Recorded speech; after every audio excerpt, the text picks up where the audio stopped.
Regresamos con más Despierta con CDN. Lo mencionábamos al principio del programa y aquí está con nosotros Andy Daubarre, a quien queremos sacarle el jugo en una entrevista que podría ser densa o no. Andy Daubarre tiene la posibilidad de trasladar la complejidad de la idea a que usted lo entienda en su casa, a una palabra que usted pueda comprender. Y por eso es excelente que estés acá con nosotros, Andy. Gracias por estar acá. Gracias por la invitación. Se fue la reforma fiscal, está en suspenso, está recalculándose como los GPS antiguos. ¿Qué pasó?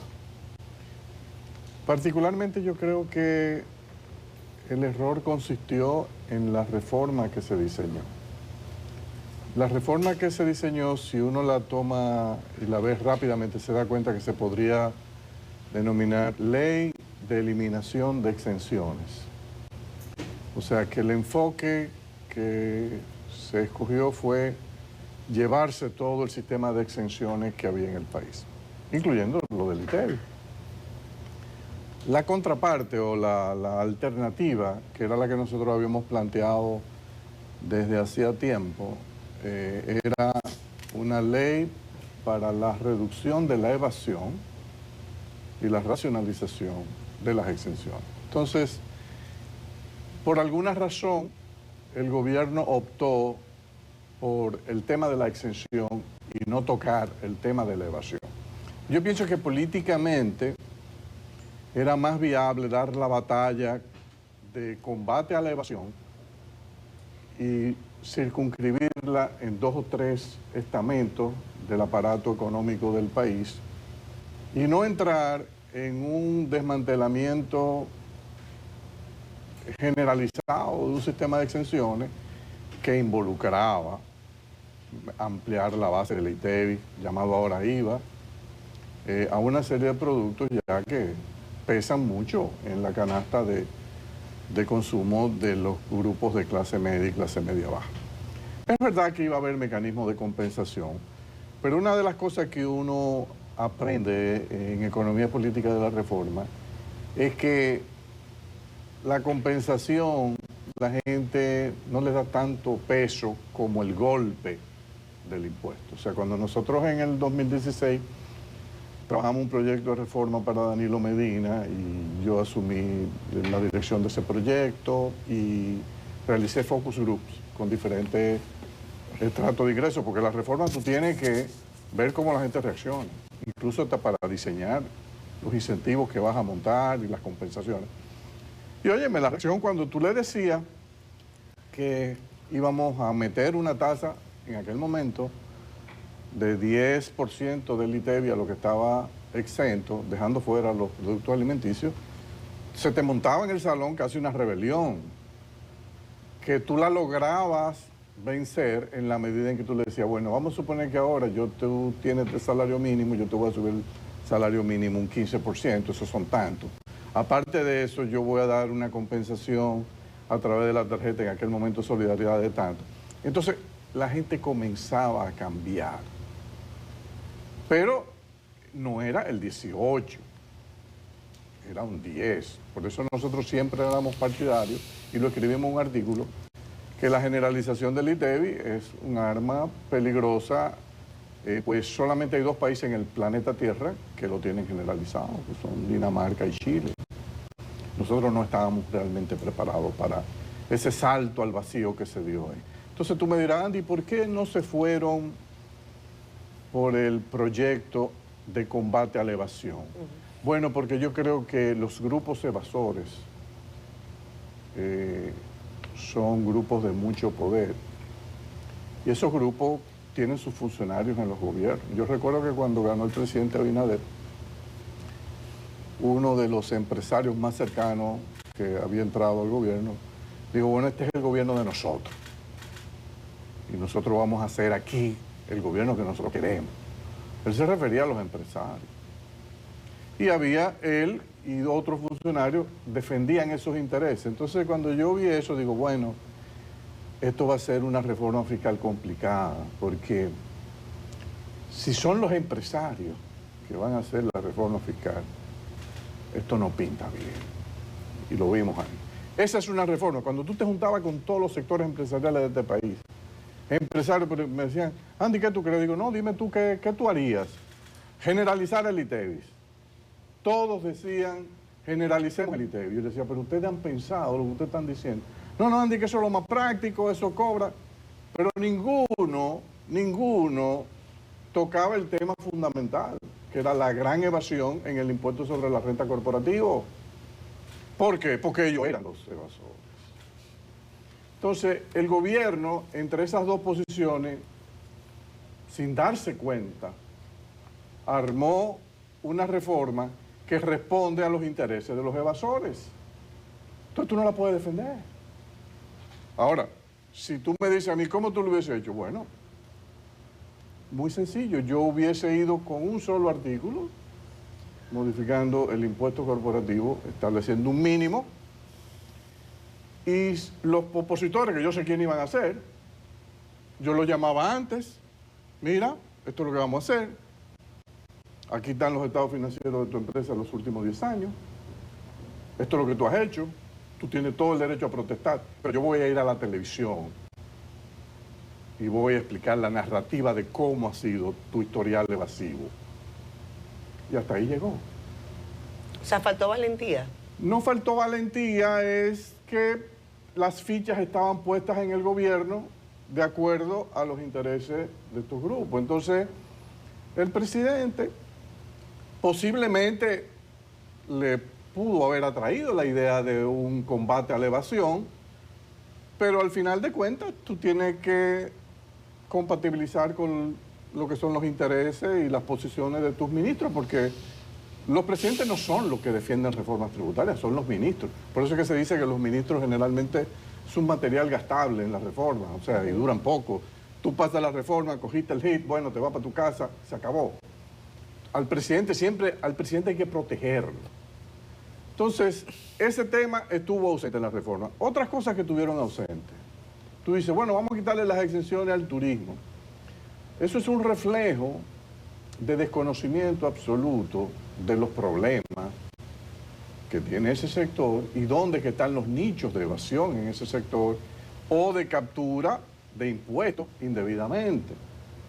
Nosotros en el artículo que escribimos dijimos, es insólito que aquí no se aborda el tema de la terminación ipso facto ya de los acuerdos de precios anticipados que le han servido al sector turismo para que en República Dominicana ocurra un fenómeno único en la historia de la humanidad, que es la privatización de un impuesto. O sea, aquí tú vas a un hotel en el este, tú pagas $300, pagas $54 de ITEVIS, pero a ese hotel la DGI le permite, por un acuerdo que firmaron, que no pasó por Congreso, le permite que tú declares esa habitación en $100. En consecuencia, el pago del ITEVIS que le entregan a la DGI es 18, pero él cobró 54. O sea que la 2/3 parte del ITEVIS ahí se privatizó. Mira, yo te digo a ti, que tú desde Hacienda, tú le explicas eso al país, y el país te va a apoyar y te va a decir, tira para adelante, cóbrame el ITEVIS completo. Y cuidado si no te pide que retroactivamente me devuelva los años que te quedaste con un impuesto. Porque aquí a los políticos que incurren en corrupción, los empresarios le piden que devuelvan todo lo que se llevaron. ¿Y por qué no le podemos pedir entonces a alguien que retuvo incorrectamente un ITEVIS? Porque debieron entonces venderme la habitación o alquilarme la habitación en $100. Este es el único país del mundo donde del 2006 al 2021, en 14 de esos 16 años, de manera consolidada, el sector hotelero declaró pérdida ante la DGI. ¿Por qué declaró pérdida? Bueno, porque cuando ellos ponen en el estado de ingresos y gastos, los ingresos lo contabilizan a la tasa del APA. No, yo lo vendo en $300, pero lo pongo en 100. Entonces tú ves 97.000, 100.000 millones de pesos. Eso es el total de los ingresos del sector hotelero, que tú sabes que no es así. Entonces, toda la pérdida. Entonces, ¿cómo tú explicas que los españoles que invierten en turismo le dicen, me encanta República Dominicana invertir porque ese es un país donde yo recupero mi inversión en 4 o 5 años. Me encanta.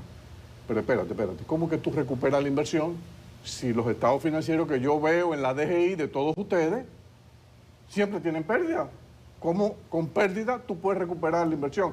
Entonces, aquí hay una falsedad generalizada y eso era lo que se debía haber atacado en la reforma. Eso era lo que se debía haber atacado. Lo mismo el robo o la pérdida de ITEVI que se pierde cuando familias enteras tienen el mandato de que donde quiera que van, pídeme la factura de comprobante fiscal. Voy a un restaurante, voy a una farmacia, voy al supermercado, compro un aire acondicionado, compro una nevera, compro una estufa, compro unos zapatos. No vamos de viaje a un viaje de diversión, no, lo vamos a poner como que eso es una conferencia que va todo el equipo, y es la familia.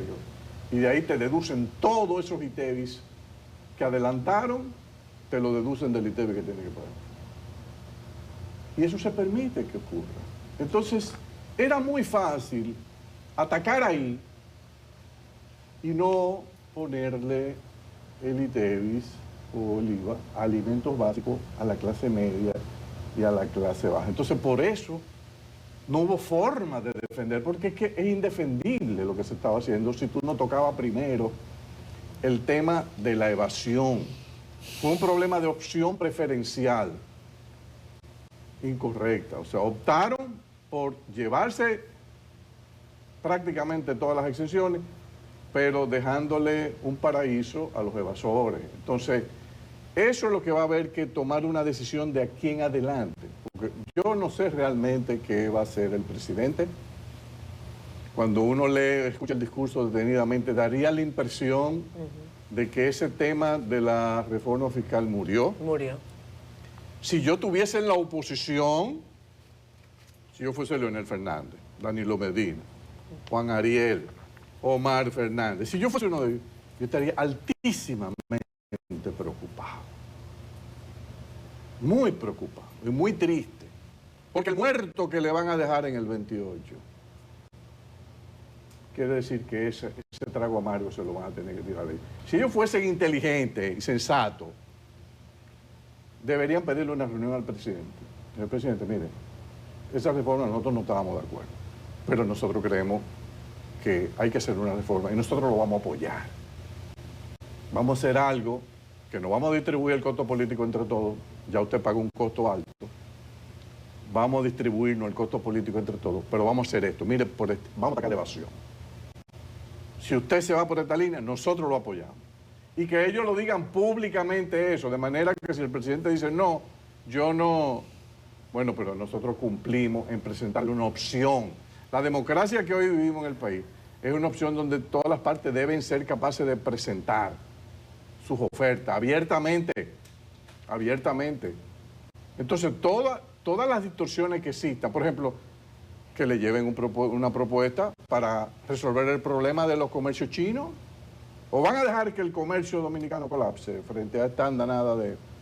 Ahora, eso hay que tener pantalones, ¿eh? Para cobrarle a los chinos lo que hay que cobrarle hay que tener pantalones. Y hay que aceptar que esos chinos no te financien una campaña electoral, porque esa es otra.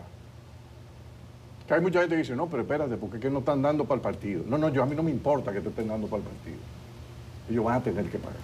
Y eso es muy fácil. A los chinos tú nada más lo vas a encontrar en la aduana. En un único momento tú te vas a topar con ellos. Y ahí tú le tienes que cobrar todos los impuestos consolidados. ¿No lo quiere pagar? Pues no sale el furgón y hago una subasta. Y se acabó. Nosotros no tenemos acuerdo de libre comercio con China ni nada. Relaciones, pero unas relaciones que no han servido para nada. Entonces, eso tú pones 4 tarifas que van, qué sé yo, de 40.000 a 160.000 dólares por furgón y tú lo cobras ahí. Ah, pero es que eso es arbitrario, Andy. A mí no me importa. Tienen que pagar eso porque después se te van a escapar. Tú no vas a cobrarle el ITEVI en la venta local, no le vas a cobrar el impuesto sobre la renta. Cóbralo todo ahí. Entonces, tú tienes ahí que tomar una decisión. Hay muchas cosas que se pueden hacer y eso es la otra alternativa. O sea, ¿qué podría hacer el presidente ahora? Bueno, si él no selecciona la opción de armar de nuevo un programa de reforma fiscal que estén dispuestos a apoyar los partidos de oposición y los grupos empresariales. Yo le aseguro que si se arma el impuesto mínimo sobre los ingresos brutos de la renta y se convoca a los empresarios y se tienen ahí en la mesa donde él lo va a convocar todos los estados financieros de las empresas, y él le dice, esto es lo que yo quiero pasar, ¿alguien tiene objeción? Tú puedes estar seguro que el primero que se para a objetar, ahí vamos a chequear tu estado. Espérate un momento, yo te voy a decir por qué tú estás objetando. Ah, pero mira esto. Y quizás usar el método de Balaguer. Balaguer se sentó, recuerdan una vez que se sentó en Palacio, en una cámara, creo que era Carlos Morales, que se paraba ahí todas las noches y hacía. Bueno, yo le dedicaría 30 días, 30 empresas. Esto es lo que está pasando. Y yo te aseguro que después del primer día que se lea lo que hizo esa empresa para no pagar impuestos, se acabó la discusión y te aprueban el 3.5. Ahora, para eso se necesita carácter y pantalones. Independencia total de todos estos grupos, porque es que esta es una sociedad que está muy bien. El problema es que la clase política y la clase evasora se han aliado. Porque la clase evasora le dice, mira, déjame evadir y yo te acepto la clientela. El modelo de la clientela. Que eso es algo que se vio abiertamente en las vistas públicas. La gente está en contra del modelo clientelista y quiere que eso se desmonte.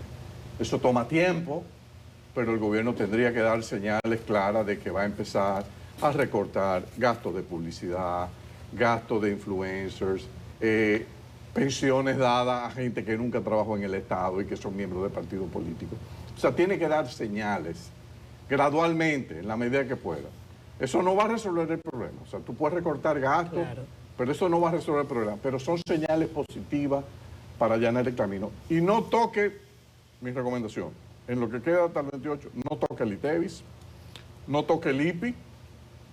El IPI, como si usted fuese un cirujano, usted vaya tocando áreas donde usted sepa que las viviendas pertenecen a personas de altos niveles de ingreso y de riqueza. Usted puede ir ajustando ahí los valores. Porque la tasa del 1% es altísima, una de las más altas de... Con esa tasa, tú ajustas un poquito los valores y ya te está llenando de dinero. La tasa no se iba a ajustar. Pero sí, escúchame, Andy, el gobierno dice que puso la primera piedra con la ley de responsabilidad fiscal. Sí, pero eso es una declaración de principio, eso es una ley que te permite tú salir si tienes una crisis. Yo creo que las leyes de responsabilidad fiscal son buenas. Mejor aún son los consejos de asesores fiscales, que uno ha visto en algunos países de América Latina, como Uruguay, etcétera, donde esos consejos, que es como una especie de junta monetaria, pero adscrita a Hacienda, metida en Hacienda, deciden qué gastos sí, qué gastos no, hacen evaluaciones para evitar que tú estés introduciendo gastos que no tengan ningún tipo de justificación. Eso sí sería importante. Pero yo creo que la otra opción es recortar algo de gasto y administrativamente ver qué recaudación se puede atacar. Yo me concentraría en lo del APA, en la eliminación de los comprobantes fiscales que se están abusando, lo del comercio de los chinos. Yo pienso que, mira, cuando tú ves las tasas contributivas de algunos sectores, la tasa efectiva de tributación, hay sectores, por ejemplo, yo vi uno ayer que dice que de cada 100, cuando ellos venden 100 pesos, lo que se ganan es 3 pesos. Son 3%. Entonces su tasa efectiva de tributación es 0.8. O sea, 0.8% del total de venta. Pagan muy pocos impuestos.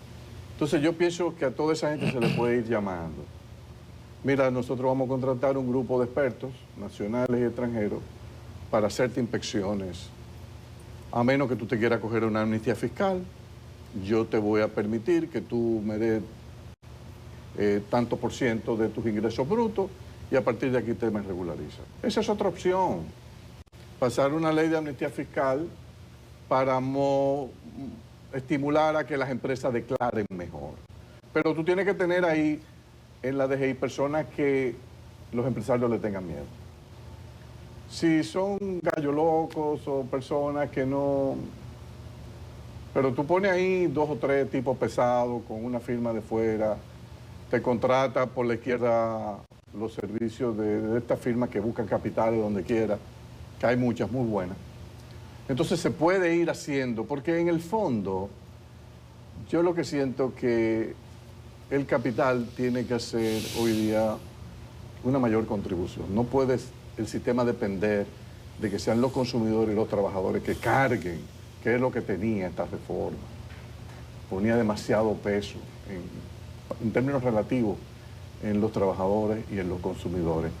Y prácticamente quedaban ilesos los grupos que tradicionalmente son los dueños del gran capital en el país.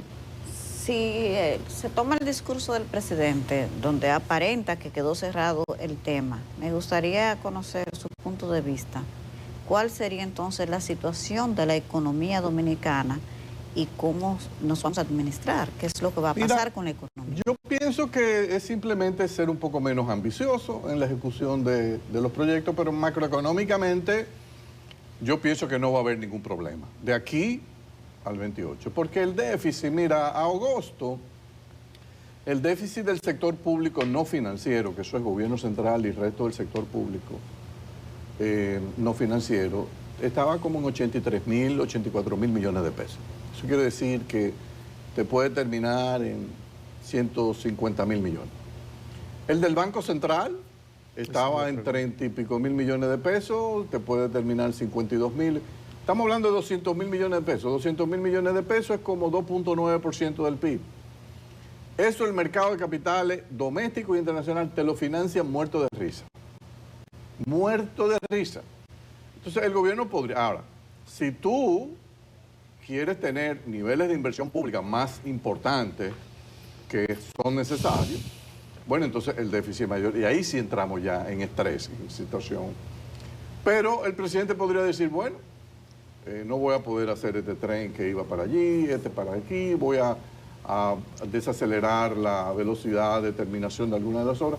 Termina sin problema, no va a haber problemas macroeconómicos, la economía pienso que va a seguir creciendo. Yo creo que ha habido un daño con la reforma porque pienso que este país durante 30, 40 años ha estado creciendo bajo una estructura de incentivos fiscales que sin lugar a dudas es atractiva, y el haber anunciado como que había una voluntad para desmantelar eso de golpe, hay algo que Keynes denominaba que eran los espíritus animales de los inversionistas, o sea, de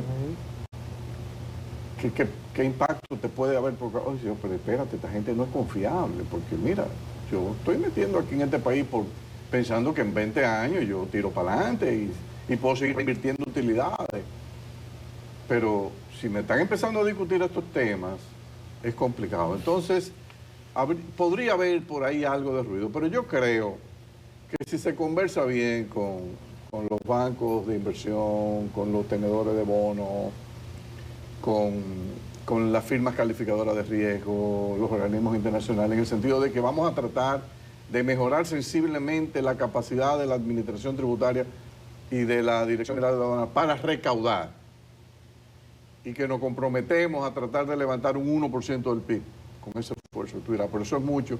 Bueno, no, para eso se necesita mandarria y que esas sean instituciones que la gente respete.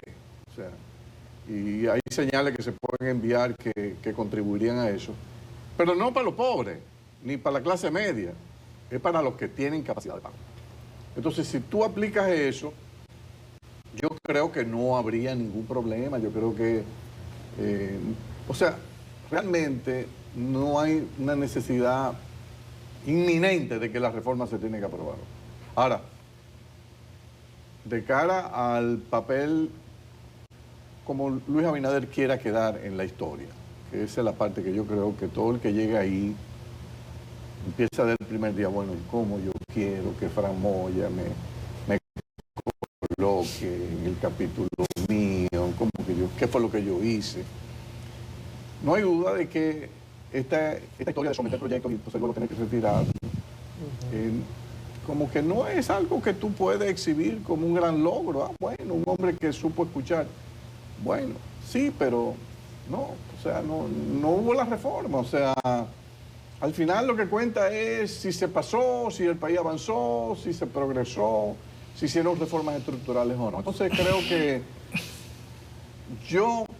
si yo fuese el presidente, yo cojo un aire, él tiene que saber que la oposición va a estar preocupada.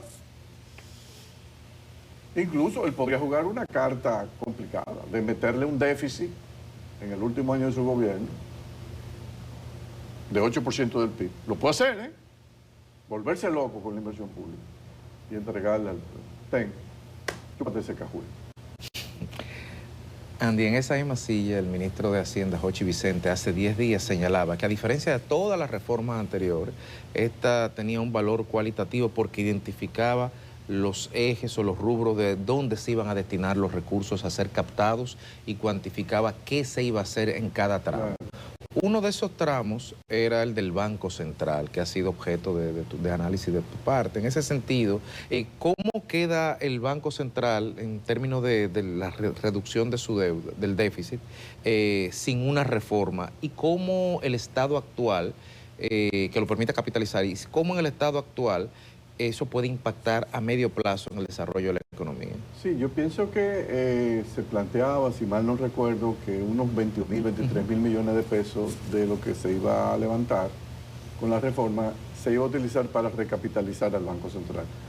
Es un reflejo de que se iba a seguir trillando el mismo modelo de recapitalizar al Banco Central, cuando lo que se debería hacer es desfichar al Banco Central, sacarlo de esa operación, de ese manejo de llevarse eso para Hacienda, que es lo que yo he estado planteando desde hace mucho tiempo, pero son de las cosas que quizás no le ha llegado su momento. Uno no se puede volver loco tampoco. Uno predica. Bueno, algún día quizás se hará y se va a entender, como lo hizo México. Darle 0.9% del PIB al Banco Central para su recapitalización es un monto anormalmente alto. En el caso de México nunca llegó a 0.4% del PIB en un principio. Y después que lo han pasado y lo ha manejado Hacienda, el costo anda como por 0.19% del PIB, el servicio de esa deuda. Entonces tú dices, bueno, ¿y qué es lo que ha pasado? Bueno, que haya habido un manejo inteligente. Aquí se ha complicado. Aquí se han metido muchas cosas con la política monetaria y eso ha disparado brutalmente el costo de manejo de esa deuda. O sea, yo creo que uno de los errores que tiene ese proyecto es no haber aprovechado la coyuntura para llevarse esa deuda para el Banco Central. Andy, estaba revisando algunos presidentes que han llevado adelante proyectos de reforma fiscal y lo han tenido que echar atrás en época reciente. Emmanuel Macron en Francia, 2018. Sí. Chalecos anaranjados a la calle, o amarillos, no recuerdo. Iván Duque, 2021, lo mismo. También el presidente Solís en Costa Rica, una situación similar. En el caso de Duque, y te hago esta pregunta porque lo mencionaste en tu respuesta inicial, hablabas de que esto tuvo un impacto también a lo interno del gobierno, desde el punto de vista de quién plantea la reforma. Y tú hablaste de que en algunos momentos los ministros de Hacienda se van. Sí. Esa es una pregunta que está en la ciudadanía, porque cargarle el dado a una sola persona quizás sea injusto, pero bueno, hay quienes dicen esto tiene que tener alguna consecuencia, más allá de que el presidente en sí mismo asuma ante el país, esto es lo que está pasando. Yo, mira, siempre, y eso lo he escrito, y siempre con los presidentes he sido honesto y muy claro en esto de estas reformas se pasan, presidente, siempre tiene que haber damnificados, porque las reformas acarrean costos políticos. Yo recuerdo cuando yo preparé la de Danilo Medina, que al final de cuentas se decidió no hacer, me preguntaron, Andy, ¿cuánto va a bajar Danilo con esto? Digo, mira, él tiene 70, porque había ganado con 62, siempre después que gana un presidente viene un efecto de cola y tú mides y te da 70. Digo, él va a bajar 30 puntos de golpe. Juan, pero eso es una barbaridad. Digo, ¿cuál es la barbaridad? 40, con una reforma ya pasada. Una maravilla. Está casi cerca de 50. Ahora, yo te aseguro que con el dinero que va a tener, va a terminar en 70. Como le pasó a Ricardo Lagos en Chile. Entonces, eso, lo que pasa es que hoy día somos demasiado sensibles también. 5 puntos, 10 puntos. ¿Y qué importa? Usted lo que tiene que estar consciente de que lo que usted está haciendo es correcto. Entonces, el problema fundamental en este caso es que esto no iba a ser defendible. Porque tú no puedes dejar que la evasión siga disfrutando mientras la población abajo está pagando. No puede ser, o sea, eso no hay político que lo pueda explicar. Entonces, mira, yo a veces pienso que los demócratas, nosotros tenemos un presidente no solo democrático, yo creo que excesivamente democrático, abierto. Atípico, además. Sí. Entonces, pero a veces pierden de juicio que la democracia implica comunicar previamente todo. Yo recuerdo el general Augusto Pinochet, era un dictador terrible, terrible. Cuando los ministros le decían, presidente, hay que hacer esta reforma. Ajá, esta reforma. ¿Y qué es esa reforma? No, la reforma laboral. Y esta, la de pensiones. Entonces le decía, ok, vamos a hacer una cosa. Prepare el proyecto, váyase a la televisión. Oye, ¿cuánto? 6 meses a convencer a la población de que eso es necesario y que eso es positivo. Cuando usted tenga, y yo vea el apoyo, entonces yo firmo el decreto supremo. Eso era un dictador que entendía la importancia de que las cosas se conocieran. Lamentablemente, esta reforma se manejó con un celo extremo. Yo creo que quizá ese celo extremo se debió a que en el primer intento de reforma que hicieron al principio del gobierno, se filtró y eso generó mucha molestia en el Ministerio de Hacienda. Entonces quizás ahora decidieron, bueno, mira, para que no pase, vamos a hacer esto. Bueno, lo que pasa es que ese tipo de reforma es bueno tú sentarte con los sectores uno por uno a explicarlo y tener un staff poderoso, de gente altamente calificada, que pueda convencer y allanar el camino para su aprobación. Ahora, esta como estaba diseñada, donde todo el grueso era eliminación de exención, yo creo que era honestamente invendible. No iba a ser posible comunicarla abiertamente. Y nada, creo que se cometió un error grave. El presidente ha pagado un precio sin reforma. Pues tú me dices, no, Andy, él pagó el precio, pero ya pasó la reforma. No. Pagó un costo político alto, sí, y no tiene un centavo, un peso de más. Entonces ahora hay que buscar la forma de cómo, porque es un interés de todos, del país, los empresarios, de los políticos de oposición, que el gobierno pueda mejorar sus ingresos fiscales, aunque al mismo tiempo haga esfuerzo por el ámbito del gasto, pero no es suficiente. Entonces hay que ingeniarse medidas que puedan ir por el ámbito administrativo, que puedan mejorar la fiscalidad del gobierno. Andy, el costo político, me gusta de los enfoques tuyos, tú eres práctico, pragmático en los asuntos. Te decía ahorita que en aquel evento del Caribe del 5 aniversario, con muchísima gente ahí de fuera, tú hiciste un enfoque de la guerra entre Rusia y Ucrania distinto a la lógica de toda esta gente, desde el punto de vista económico. Tú hablaste del costo político que iba a tener esta reforma.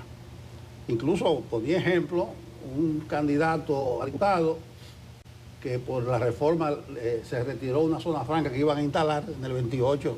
Una botellita de agua que cuesta 50, le van a decir, mira, cuesta 65 por tu culpa. Claro, claro. Entonces se pagó un costo político, pero yo advertí algo que tal vez es peligroso para el gobierno y la democracia, que no hay una sintonía entre el partido y el gobierno, porque el partido no pudo salir a la calle. Y peor aún, hay muchos presidenciables en el partido de gobierno que se mueven, no sé si con sus encuestas, pero de acuerdo a sus intereses. ¿Tú crees que la ausencia de un partido fuerte, decidido a jugársela con su presidente, puede afectar? Mira, es que yo creo que hubo un problema de secuencia de reformas. Se privilegió pasar la reforma constitucional primero, la cual estuvo antecedida de un anuncio que hizo el presidente muy temprano después de ganar, donde dijo, yo no seré candidato más nunca. Yo pienso que aunque en su íntima convicción él lo cree eso y estaba comprometido con eso, yo hubiese preferido, déjame dejar el ambiente con incertidumbre sobre mi futuro político, déjame poner esto un poquito más para adelante déjame yo dar la batalla de la reforma fiscal, porque así yo voy a lograr que todo el mundo se involucre. Pero en el momento en que yo apruebo una reforma constitucional, donde ya yo me anulo políticamente para el resto de mi vida, ¿y por qué los precandidatos van a asumir ellos el hit de una reforma que ellos saben que le allana el camino a una derrota? Incluso cuando tú me dices, pero el partido, es una reforma del partido, ¿quién dijo que esa reforma que se preparó es una reforma del PRM? Paliza la conocía, Carolina la conocía al detalle. Yo tengo muchas dudas. Mira, esa reforma posiblemente la conocían el presidente y el ministro de Hacienda. Andy, tenemos que irnos a pausa. ¿Qué es lo responsable? Someter un nuevo proyecto de reforma, digo responsable desde el punto de vista de un estadista. Tú has hablado mucho del econopol, de la economía política, Sí. de lo que es este hombre que entiende los dos mundos. ¿Qué es lo responsable? Yo creo que el presidente debe guardar silencio ahora, ver cómo reacciona. Yo creo que hay sectores empresariales preocupados, la clase política está preocupada y yo creo que pueden venir iniciativas y él debe estar sentado ya desde una posición más cómoda, porque él hizo su primer intento, se lo rechazaron, ok, aquí yo estoy. ¿Qué ustedes quieren? Yo puedo seguir endeudando esto, yo puedo tomar deuda como loco y hacer grandes obras y le dejo a ustedes sí, una situación difícil. Entonces puede ser que vengan iniciativas de presidente, vamos a retomar esto, pero usted ahora no lo va a retomar, no lo va a hacer usted solo y nosotros lo vamos a ayudar a explicar. Y vamos a luchar todos, porque al final de cuentas este país es de todos. O sea, nosotros queremos que este sea un país exitoso, quieras o no, con sus deficiencias. Entonces, tenemos que dotar al Estado de recursos, pero también ser más exigentes. Yo creo que la clientela, el modelo del clientelismo, tiene que aportar su cuota también. Gracias. La gente está como harta de el derroche. O sea, no solo de esta administración, o sea, de todo. O sea, lo que uno ha visto a través del tiempo es como que al dinero que paga el contribuyente, honestamente, se le ha faltado al respeto. Entonces, hay que tratar de recuperar ese respeto con un uso razonable de los recursos públicos. Gracias, Andy. Andy Daguarre ha estado con nosotros en la mañana de hoy. Vamos a irnos a una pausa y ya regresamos con más.